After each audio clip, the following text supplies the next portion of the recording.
Right, good evening. So what did they discuss at Berlin?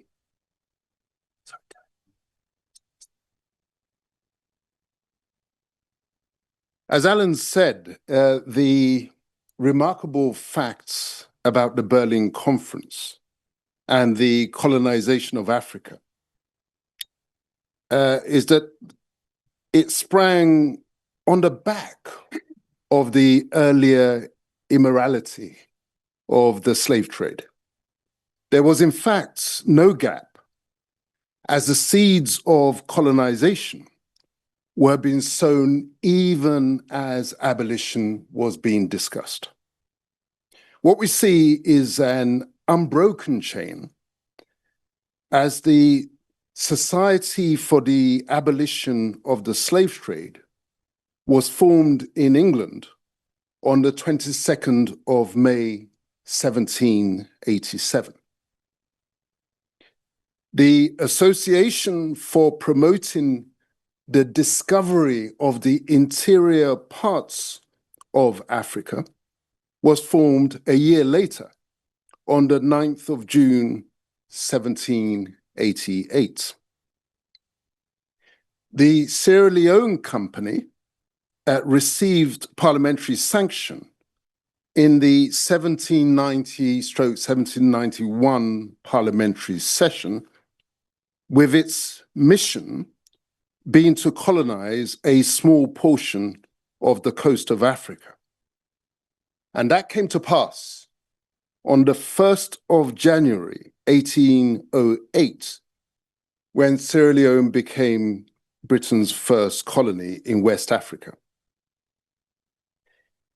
It was the early moves of the Sierra Leone Company into the hinterland that sparked French rivalry. When in January 1881, the Sierra Leone administration attempted to stimulate trade with the interior by a mission led by a British official, and not as previously, merely an African, quotes, political messenger, this was seen by the French, not only in Senegal, but in Paris, as conclusive proof of British designs upon the upper Niger Basin. The British plan for taking more of West Africa were in fact laid out for the discerning in Thomas Fowle Buxton's book, The African Slave Trade and Its Remedy, which was published in 1837. Stripped of the emotive language, the remedy that Buxton was prescribing was colonization. He did not call it by name so as not to excite the jealousies of the French and other European powers, who were already suspicious of British motives for abolition. Buxton wrote, "To these portions of Africa in particular, Great Britain owes a heavy debt of justice for the many years of misery which she inflicted upon them by making them the seats of the slave trade, a debt which she can only hope to repay by carrying out the salutary measures which have proved so successful in the case of the Gold Coast." But note these words, "But as the injury was not limited to these localities only, so her redress should not terminate here. In order that her compensation may be ample and her remedy efficient, they must be applied nearer the sources of the evil." He continued, "Our efforts, as far as they have gone, have been successful, and although our principal object has not been attained by them, we have proved what may be effected by granting our protection, by encouraging commerce and agriculture, and by diffusing the blessings of Christianity. By adopting a similar policy in positions more favorable and in connection with the other measures which I propose, I am led to believe we shall effectually check the slave trade and produce a revolution in Africa still more signal than that which has been already experienced in our present settlements. That was the cover story, the narrative of abolition that was going to be used as a vehicle for spreading the remedy widely. Why did the Berlin Conference happen? Now, I've been greatly assisted in preparing this paper by a compendium of essays contained in a book titled Bismarck, Europe and Africa. The Berlin Africa Conference, 1884 to 1885, and the onset of partition. It was published in 1988 by the German Historical Institute, London. And what follows, I quote extensively from some of the articles that I read. The first great partition of what they called the, quotes, unoccupied parts of the world, end quotes, was the papal bull Inter Caetera, which Pope Alexander VI issued to King Ferdinand and Queen Isabella of Spain on the 3rd of May, 1493. What did that papal bull do? It divided what they considered the uninhabited parts of the world. That was the Americas, Africa, India, between Spain and Portugal. That is what explains why Spain had virtually the whole of the Americas, except in Brazil, while Portugal's portion was largely Africa. You'll see very little Spanish presence, footprint in Africa. That was the reason. It goes back to that papal bull. The Berlin Conference represented a sub-partition of Portugal's own share of the loot. By virtue of Britain's special relationship with Portugal, which it had been cultivating since the Treaty of London of 16th of June, 1373, one of the oldest diplomatic relationships known to us. As Portugal's power waned, Britain was inheriting its African estates under a program for, quotes, the quiet extension of paramountcy.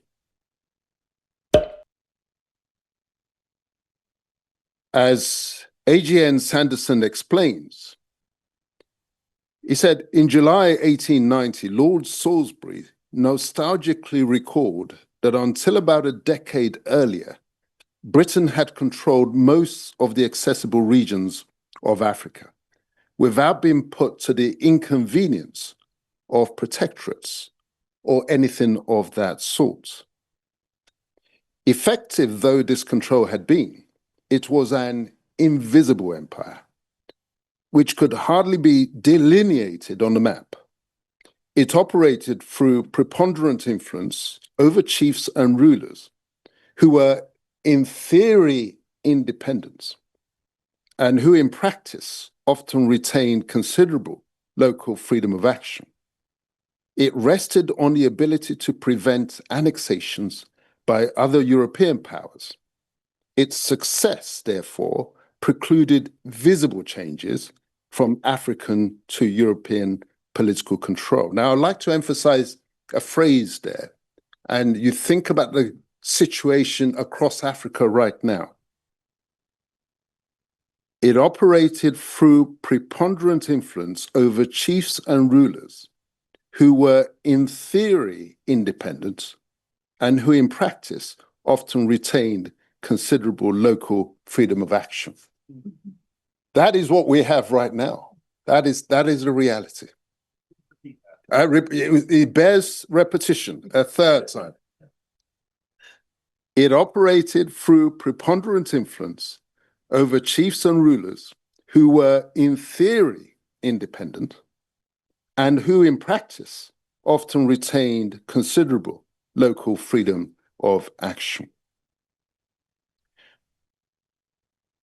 He reports, this is G.N. Sanderson, that in August 1884, the German Foreign Secretary, quotes, was to observe that Britain's overwhelming informal preponderance, both in accessible regions of Africa and elsewhere overseas, rested upon her success in keeping all others out. Informal empire did indeed depend absolutely upon Britain's ability to deter or prevent other powers from staking out new territorial claims.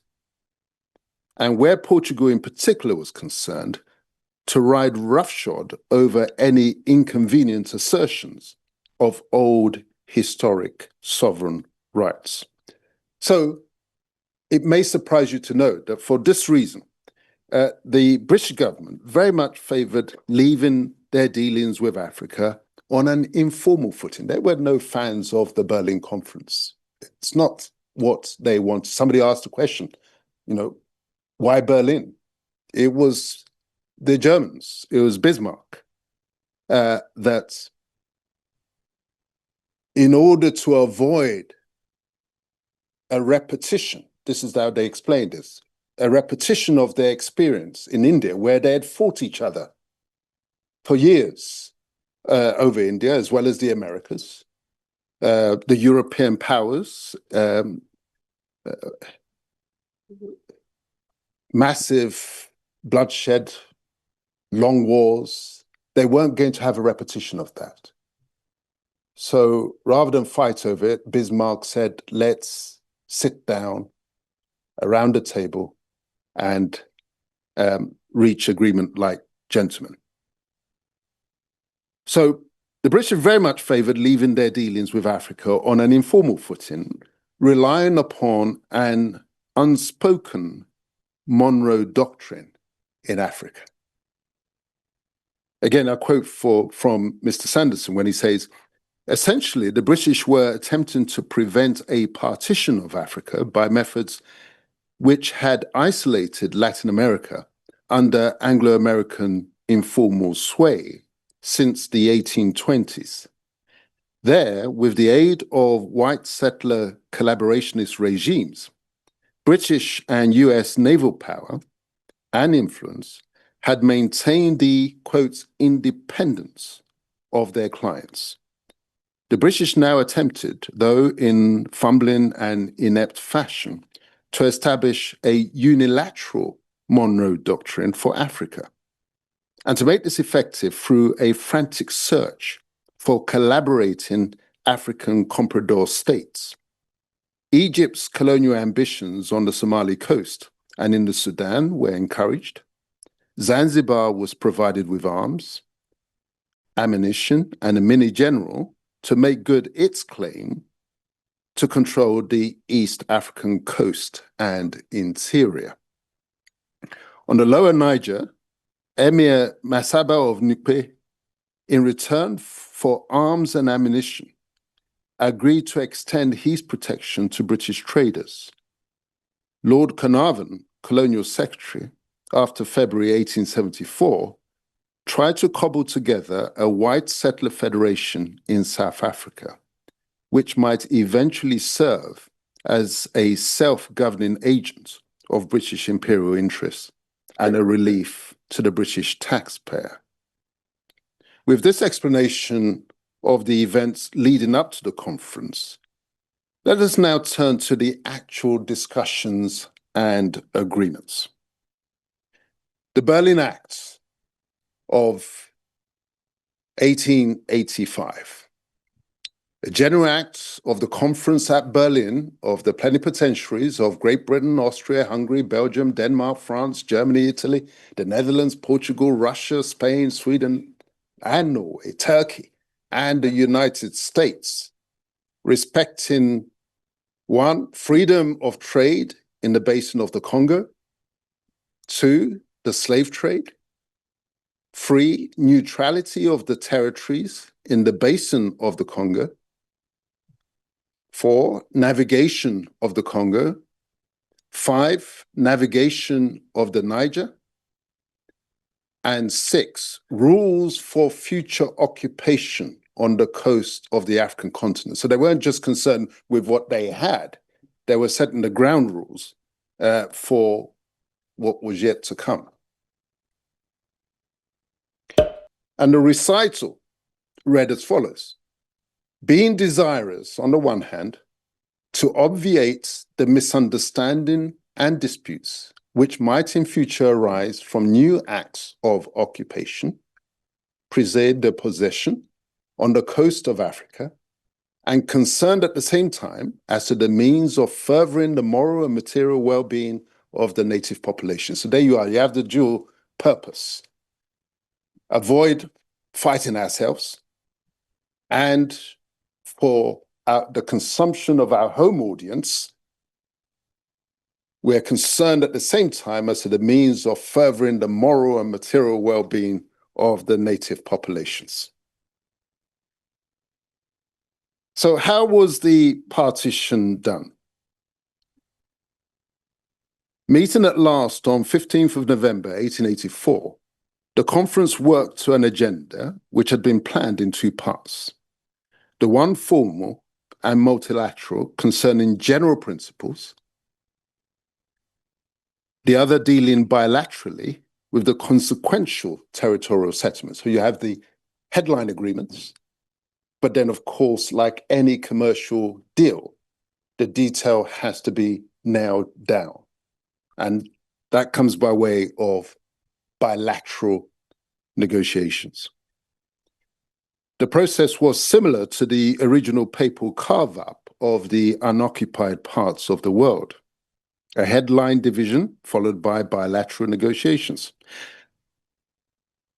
Major example of this is the Treaty of 14th of June, 1898, between the French and the British, the Anglo-French Treaty, 14th of June, 1898. Now, what did that do? That was the one by which the British colonial secretary, Joseph Chamberlain, insisted that the Sokoto Empire must be part of Nigeria. And the French said, but that's not what we agreed at Berlin. Under the Berlin principles, that belongs to us. And they wanted it to be part of Niger, whereas now French Niger. But Chamberlain made it clear that he must have the Sokoto Empire. And he told the French expressly, the only way you're going to get it from us, you have to be ready to go to war, which of course was the whole object of the Berlin Conference, avoid the war. So a deal was done. And Britain got what Chamberlain insisted upon, the Sokoto Empire. So when you look at the map of West Africa, there you will see that the roof of Ivory Coast, of Ghana, Togo, broadly in line. And then you notice that Nigeria jumps up the penthouse. That is the Sokoto element. And in return, the French got Madagascar. So that is the Madagascar swap. That's an example of the bilateral agreements that were arrived at. So Britain got Sokoto and all that fairly belongs to Sokoto. That's the expression. So that picked up what's called the Middle Belt in Nigeria. I may deal, if time allows, with why Chamberlain was so insistent on having it. There were no diamonds there. There was no oil there. But let's leave that for a moment. So it is that deal that lies at the roots of the mix that we see in Nigeria, half Islamic, half Christian, and it lies at the roots. This is what decisions made 140 years ago still reverberating in our lives to this very day. And the current discussion about Christian genocide or no Christian genocide in Nigeria, that is the background to it. Was partition necessary? Well, the argument in that book was that it was necessary for free trade. This is what they said. The last and fundamental paradox, Ferry implied, lay in the idea of a conference to establish equal commercial access by means of exclusive spheres of political influence. Under prevailing conditions of European rivalry in African politics, he noted, trade could hardly be regulated without specifying individual territorial responsibilities for carrying out the regulations. Both sponsors of the Assembly agreed, therefore, that the free trade principle required a partition of the interior. By September, in the library at Varzin, they had outlined the areas which each would claim or concede, not only in the Congo Basin, but in the other interlands of the west and southwest coasts, reaching into the unexplored heart of the great continent. The editors of the book Bismarck, Africa and Europe sum up the consensus amongst the contributors as follows. They say, on balance, in these papers, the treaty is interpreted as a genuine attempt to internationalize future trade in Central Africa.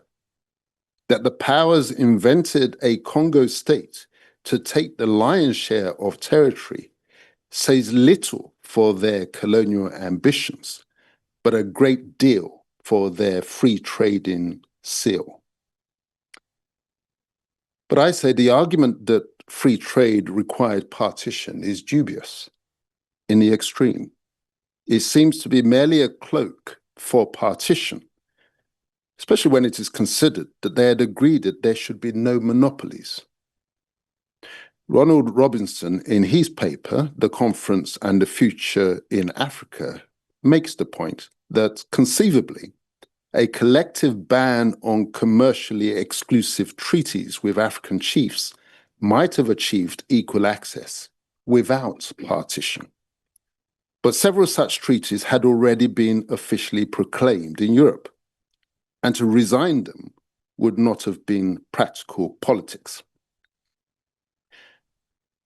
So the effect of the partitions was to create monopoly trading rights, even as the General Acts decreed that there should be no monopolies. The sphere, whether under the Berlin Treaty or otherwise, were deliberately exclusive and preemptive in political effects. Once they were agreed, other European governments resigned their rights to intervene in the area, usually in return for equivalent privileges elsewhere. Although they retained consular representation, the claimants secured exclusive control over the area's international relations without the liability of colonial occupation. The claimants' nationals now enjoyed a reserved monopoly of dealings with the African rulers of the country. A sphere of influence thus deprived indigenous leaders of the possibility of alternative European allies, and confronted with a single European nation, their potential bargaining strength was reduced considerably. Now, this article is central to the Berlin discussions, and a legacy. Because they agreed what was required of new territories that were being colonized. Any power which henceforth takes possession of a tract of land on the coasts of the African continent outside of its present possessions, or which, being hitherto without such possessions, because there were new players, not all of them already had territory, shall acquire them, as well as the power which assumes a protectorate there, shall accompany the respective act with a notification thereof, addressed to the other signatory powers of the present act, in order to enable them, if need be, to make good any claims of their own. It was all very civilized. It was, as a lawyer, I could see the merits in the process. You flag your claim and you put the world on notice that you are claiming this territory, and you've given a window to anybody who might have a prior claim to put their hands up and say, hey, that's mine, I'm already there. The related article is Article 35. The signatory powers of the present Act recognize the obligation to ensure the establishment of authority in the regions occupied by them on the coasts of the African continent sufficient to protect existing rights, and as the case may be, freedom of trade and of transit under the conditions agreed upon. And the key words are the ones underlined. Establishment of authority in the regions occupied by them. That's a euphemism for military control.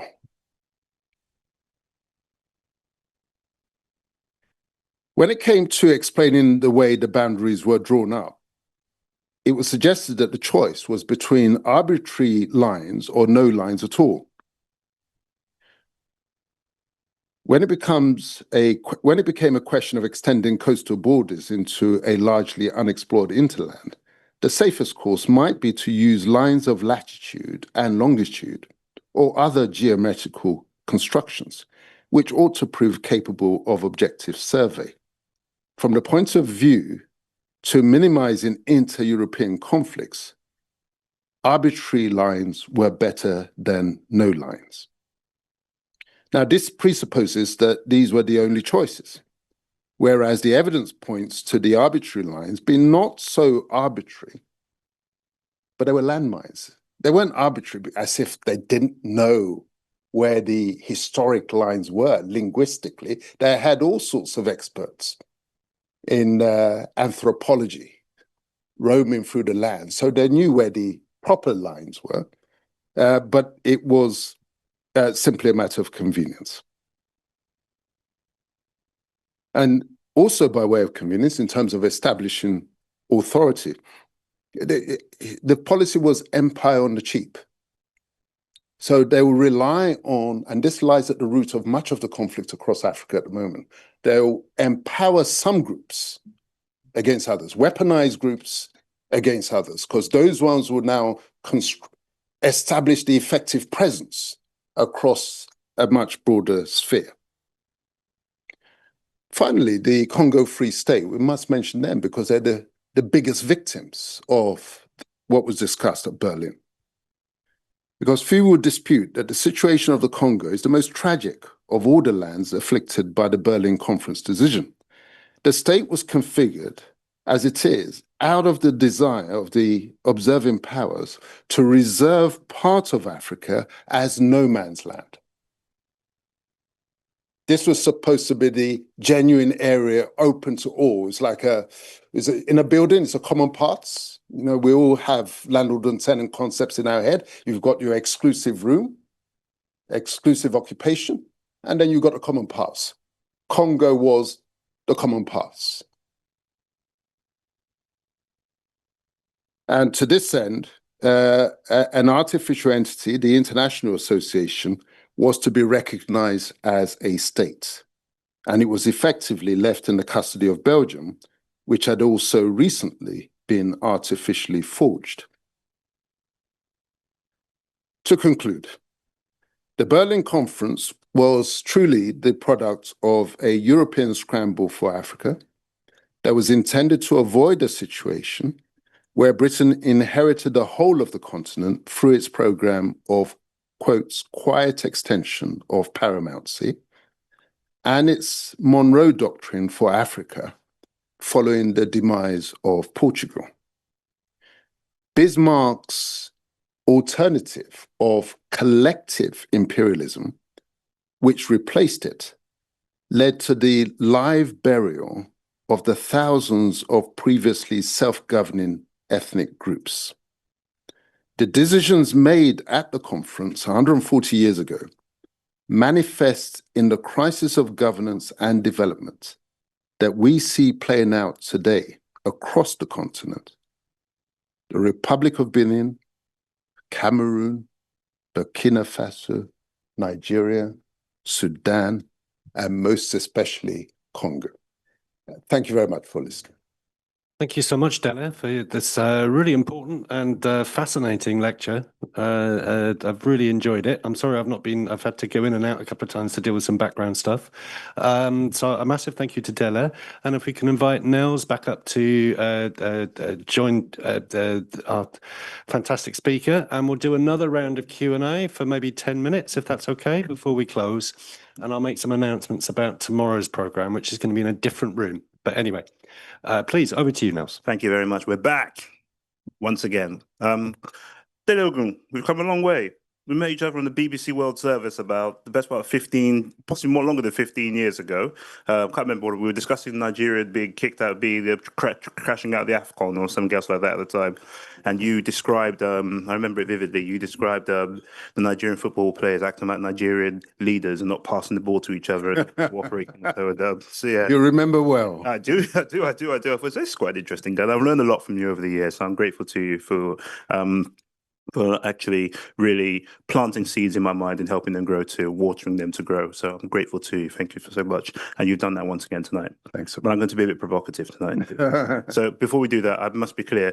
This is not a conversation just between us. It's a conversation between everybody and everybody online. We want your thoughts. We want your get your comments in as quick as the earlier you bring your comments, the more you can get into it also. So if you have questions or comments or thoughts, please bring them, because after a bit of time, it just has to be questions. Am I clear? Is that okay? Mr. Ogun, I'll ask you a very provocative question. Devil's advocate. Did Berlin do us any favors? Hell no. Hell no. You know, China was fortunate in some respect because it was left as China. You know, they hovered above because they didn't carve it up in the same way as our continent was carved up. You see, the real scars that are still there today are those borders. Because migration is a challenge. However good your governance is, if you've got borders that you can't control, I mean, they talk about their borders now and the problem of people flow across the borders. So however fantastic and dynamic your governance may be, if you're all in an open plan setting, the boat's going to tip over somehow or other, quite aside from the security dimensions as well. So the borders that we had and the governance systems that we had, they were vandalized and they were dug up and uprooted. And what was left in place was open fields, which is ungovernable. So Berlin did us no favors. If anybody can identify a favor that Berlin did us, I struggle. Any brave souls? Nope. Okay, fair enough. And just moving on from that, look, the way in which you describe the Berlin Conference, of course, and Alan alluded to it earlier on too, about about the European powers, as you to describe them in very, very glowing terms, or the European exploiters to describe them in my terms, coming together to ensure that it sounds almost as if it was like some sort of socialism meets post-Cold War aversion strategy or so, where these two concepts come together, they'll cooperate as opposed to actually going to war with each other. The way in which normally you look at the mechanisms for sharing resources, you fight, you share, you sell. Sharing is often the one that's least attractive to Europeans, but it seems to be on this situation. They thought this is not worth dying for. Let's cooperate. Let's share. Talk to us from your perspective. Again, particularly when you think about the Sokoto Caliphate, for example, what you described, and the map as you described it, as in the various countries, all were reaching a particular point in Hausaland, then suddenly it shoots up. I've seen it all my life. I never questioned it. I didn't know why. But I just wonder if you could just dive a little bit deeper into the actual Berlin conference in terms of what it would have been like in terms of the outcome of it and how unusual it was for the Europeans to come together and cooperate as opposed to fight each other or buy and sell things from each other. Well, the irony is that they did end up fighting. They did, yeah. Because the First World War, forget what they teach us in O-level history and A-level history, Archduke Ferdinand, Sarajevo, and all the rest of that. The First World War was a fight over Africa in particular. It was a war between the haves and the have-nots. And Germany was a have-nots. Germany, by this time, had conquered France, the Franco-Prussian War of 1871, and it was looking across at Britain. Bismarck was looking across at Britain and said to himself that we cannot consider ourselves to be a great power. We haven't got enough land. He looked around and said, look at China, they've got masses of land. Look at America, they've got masses of land. And Hitler, in his book Mein Kampf, said, let nobody tell me that, oh, but Britain is small. He said, look, they control most of the world. And so it was a war between the haves and the have-nots. And Bismarck's game was, he was playing a strategic game of taking care of the French, my eyes are on Britain. And that's why he said, let's have and I'll host it. We're not in the colony game because they had no footprint as such in the slave trade. You see, the ones who were the big players in the colonization game were the ones who were the big players in the slavery game. So this was the dividends, as it were. So Germany wasn't a major player, and so he said, "I will host it." And what he craftily did was to take land as commission. This was his commission for hosting the conference. Take land on the shoulders of the main British colonies. So Ghana, it took Togo to be on the shoulder of Ghana. It took Cameroon to be on the shoulder of Nigeria. It took Namibia to be on the coast of what was then, I forget which one is on the shoulders of. Sorry, what was that? South Africa. To be on the shoulder of South Africa. And there was another one, Tanzania, yes, the Kenya, East Africa sort of thing. So that was the positioning. They knew the war was coming. They knew the war was coming. And the British knew that it was coming as well. So we then moved to Germany's defeated. As punishment, the colonies that it had were confiscated and shared between the victors. So that's how poor Cameroon, the older ones speak German. And then they were carved between the French and the British. And so half speak French and half speak English. And then Second World War was simply unfinished business. And so you see that they ended up fighting themselves, but Africa was left with that scar, which we still carry.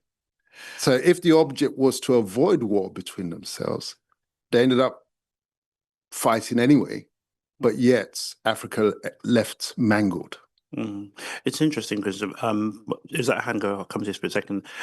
During the early advent of AI, as in the early advent, as in when it became this mass consumption thing, ChatGPT, which you and I as writers would never go near in a million years. We are the vanguards against the machine, aren't we? It can help a little. Moving on swiftly, you traitor.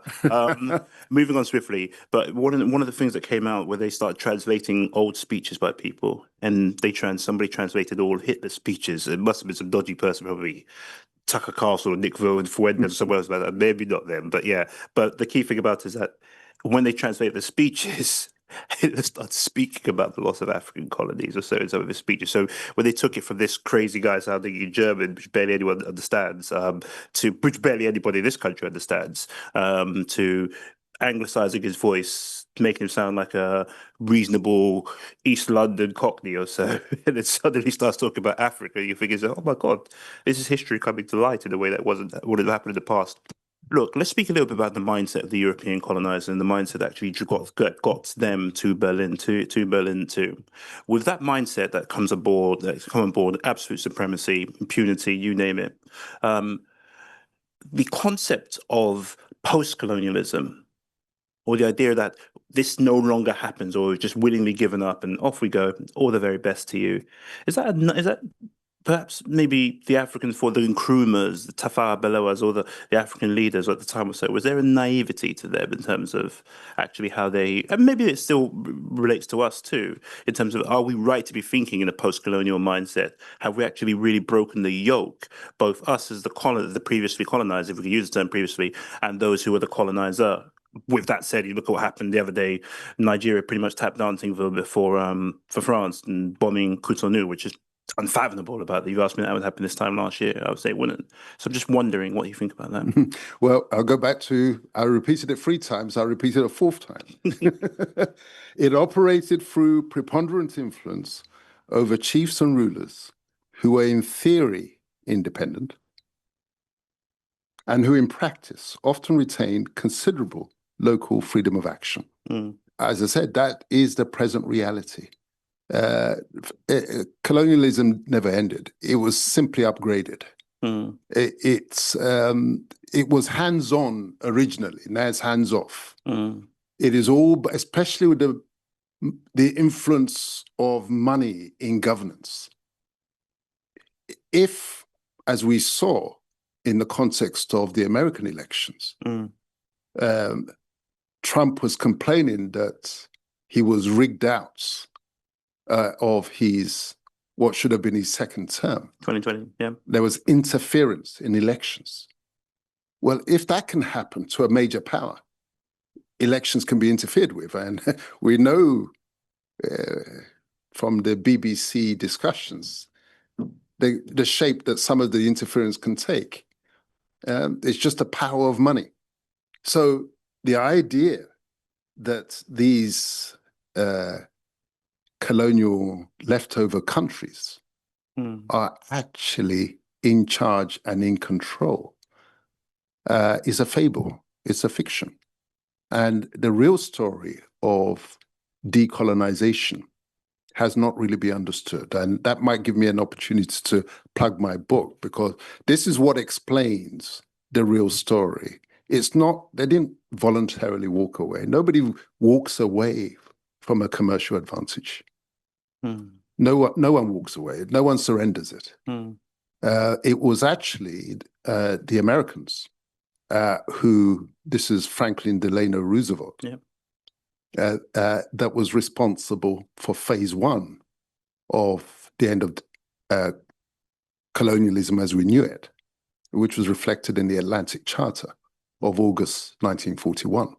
The reason that independence didn't follow across Africa in the 40s was simply because Roosevelt died 2 weeks before the end of the Second World War. And the issue did not come back onto the table, onto the Vietnam War, with Eisenhower now in power.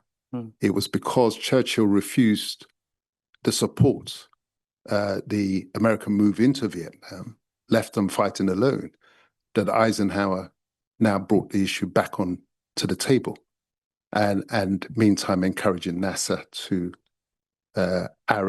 Arabia for the Arabs, etc. So that's the true story, the real story of decolonization. And so, yes, our nationalists then, I wouldn't call them naive. You can only operate within the limits of the information that's available to you. True. And when information, vital information, is buried as part of the narrative control, which is a root of power, you really can't blame, you can't be too harsh. And to be fair to Nkrumah, he actually did write a book called Neocolonialism. Correct me if I'm wrong there, any Ghanaians or any can correct me. He did write a book called Neocolonialism, indeed, absolutely, which he actually coined the phrase. He did indeed, yes, that's 100% correct. Should we come to our brother in green over here, please? Thank you for the explanation of how Berlin generally called the comps together and some of its motivations. But I wonder whether you'd agree that Germany had rather different motivations for imperialism, because they had a feeling that the fatherland needed to grow. They actually wanted African colonies to expand their, I think the word is Lebensraum. And if you look at Namibia, German Southwest Africa, which is modern day Namibia, and what went on there, if anybody's familiar with the Kaiser's Holocaust, you know, it was a trial run for the German Holocaust, where they eliminated 60% of the Herero and 30% of the Nama people, many others. But in the name of just clearing the land for themselves, and I think that was a slightly different motivation than the British and French who basically wanted to trade. Yes and no. What you find is that the model of colonialism differed according to the geographical space.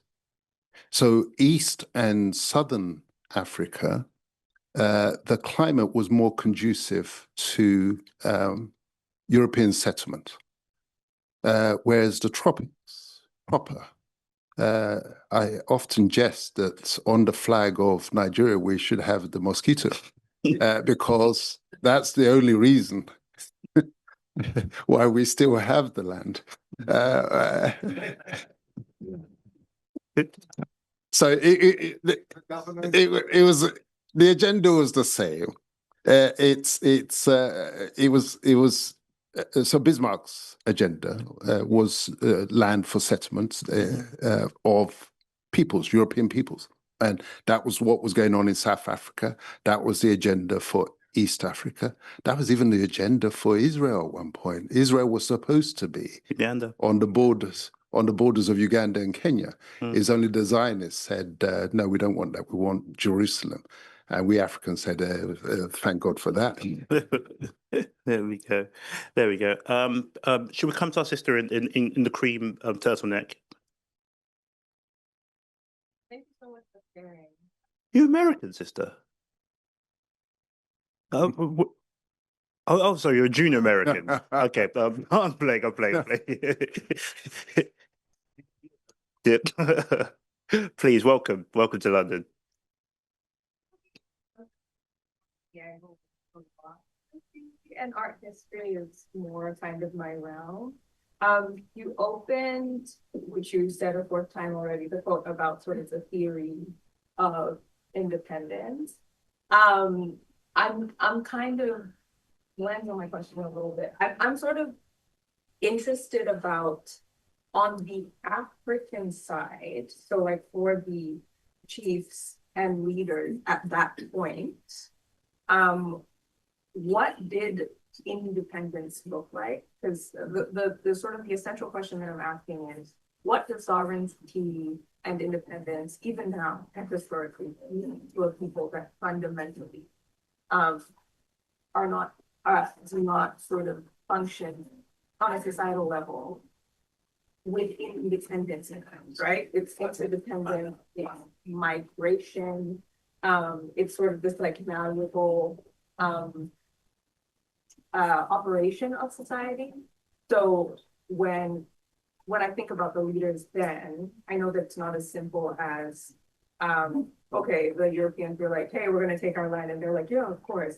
So what did independence or their impression of independence at that time look like? Was it just based on, okay, they've come to trade our resources, or like what does that question make sense? I get your drift. Independence was it was a sham. It was a sham, and many of the, with some exceptions, many of the so-called leaders were really just plantation managers. See, the plantations were still there. The plantations are Nigeria, Ghana, whatever. And whereas before you had Europeans managing the plantation, like in Nigeria's case, Lugard, first Governor General of Nigeria. So you had a European, visibly different person managing the plantation in the interests of the estate at home. Independence was simply, the plantation remained as it was configured, and the electoral system was manipulated and set up and configured to ensure that a suitable local was appointed to take over. I always like to look at these issues because I'm a commercial lawyer. I always think commercially. And similarly, if you build a company, if you build an enterprise, it's very profitable. If you have to hand it over, you're going to interview very carefully, even your children, in terms of handing it over. Succession. Succession planning. Is something you think critically about. Should we come to Alan, and then we're really going to Bertha. Can we get 5 extra minutes, please? I'm so sorry. Or give 5 minutes extra, but beyond that, I think we're going to. Yeah, we're going to get thrown out because the water sprinklers come on too and everything else. Alan, please. Yeah. But we more time. Yeah, sorry. On that exact point about the transition, I think it's still pay a lot of attention to political arrangements and constitutional arrangements upon independence. We need to look a lot more at the financial arrangements. So in the run-up to the independence of most African countries, very belatedly, the British government had extended loans for development, some grants, but mainly loans. And they ensured that as African countries emerged into independence, they had those loans to pay back, but they added to them during the process of transition. So for instance, when Kenya was about to become independent, the British made it a condition of independence that the pensions of white British civil servants who had been operating in the colonial service in Kenya would continue to be paid by the Kenyan government when those civil servants came back to Britain, not at the rates that they would have been paid in Kenya, but at British rates. Wow. And in order to do that, the Kenyan government had to take out a loan to a private British bank to pay those pensions off with interest that accumulated over the years. Yeah. So those kinds of arrangements are very little known about that occurred at that moment of transition. And they basically trapped African countries in relationships of debt, which they have been unable to escape from ever since. Absolutely. Wow. Wow. Breathtaking. I'll come to our sister in the black turtleneck up there. Then we'll come to you, Uncle. Then we'll go to you. But we must be really, really quick. Oh, we've got a question over here? Okay, we'll come to you in a second. We haven't heard from you this evening yet. Please. Online as well, please.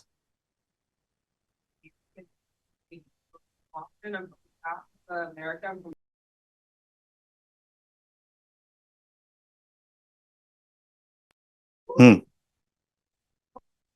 When About what happened when the British left Nigeria and the dynamics between leaving the Northerners in charge of Nigeria. I don't know how comfortable you are about talking about it, but I would love for you to share with us all. the dynamics of when the the Nigerians are very dominating. That they've turned this about Berlin conference about Africa into about Nigeria. They always do this. You can't trust the Nigerians like this. But please, my dear Nigerian uncle, please. Yes, Yep. let me deal with it direct. Very comfortable at talking about it. As I said, if you think commercially, you've built an enterprise. There's oil, masses of oil in that enterprise, in that commercial projects. And your thought as you're leaving is, how am I going to continue access to that? So you're going to hand the keys to those who will be friendly to your interests. And the ones who are going to be most friendly to your interests are the ones who are going to be least distant from ownership. And so therefore, as simple as that, they simply configured the political arrangements to put the Fulani in particular, to put them in control. Why the Fulani in particular? There are 371 ethnic groups in Nigeria. But the Fulani are unique in the sense that they're not indigenous to the land. They're a bit like the Boers in South Africa. So the formula was very simple. You conquer them first, because both of them had the same project of colonialism. And so you conquer your rival, and then you pick him up again, and then you hand them the control. So independence, so-called independence, the arrangements were rigged to put the Fulani in power, and the show goes on.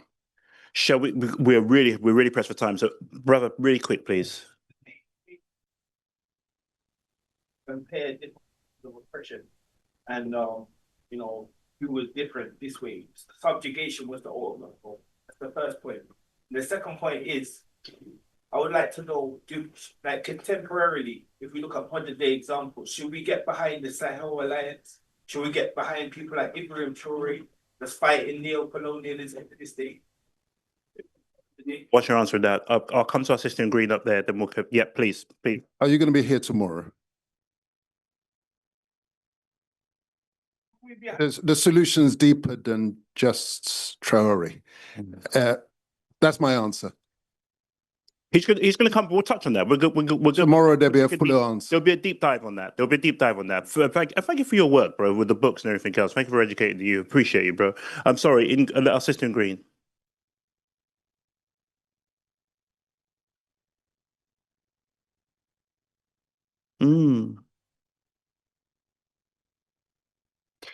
Yes, there was that element in terms of the non-indigenous controller, like the Boers. They were, because the colonial office was very small, it's the same players. So whatever they're doing in one territory, the template that works is replicated there. But more, at a more sinister level, they wanted the religious mix that they had seen and used to good effect in India. But didn't they have that religious mix in Yoruba land, for example, which is quite significant? Very nominal. The Islamic presence in Yoruba land as a proportion of Nigeria without Sokoto and all that belongs to Sokoto is insignificant. You needed that sort of almost 50-50 balance in order to play one against the other. It's a classic divide and rule.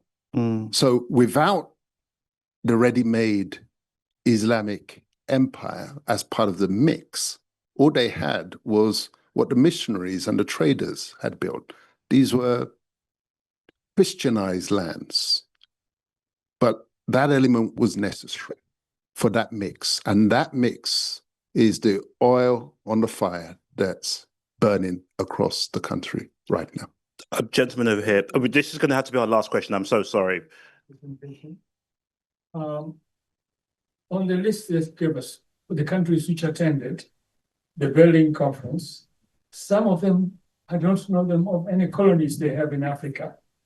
This is the Scandinavian countries, the Austro-Hungarian Empire, Turkey, the United States. I mean, what did they get from that? It's a very good question. So people who were present at the one. Yep. I am read somewhere that Ethiopia was represented in some kind of a form.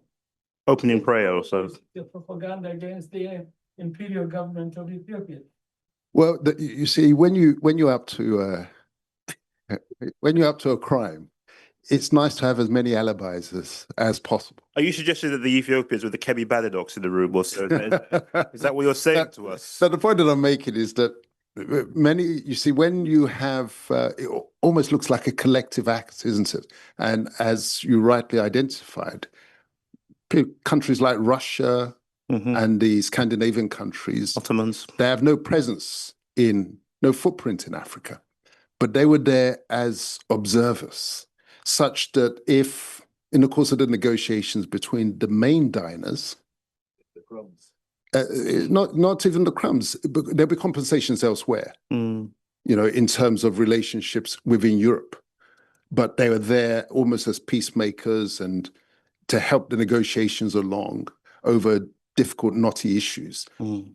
But the main diners were the main players in the slavery exercise. Dele Ogun, thank you so much. Tomorrow, if I could do tonight, I would do. I want to hold your feet to the fire of Pan-Africanism. You speak a lot about divide and conquer, and which you took a very good game on that, dare I say. But why you're not a Pan-Africanist, I would like to know a lot more about that. So why you don't believe in the United States of Africa, Nkrumahism, as we like to call it. But we'll come to that tomorrow. All shall be revealed tomorrow. All shall be.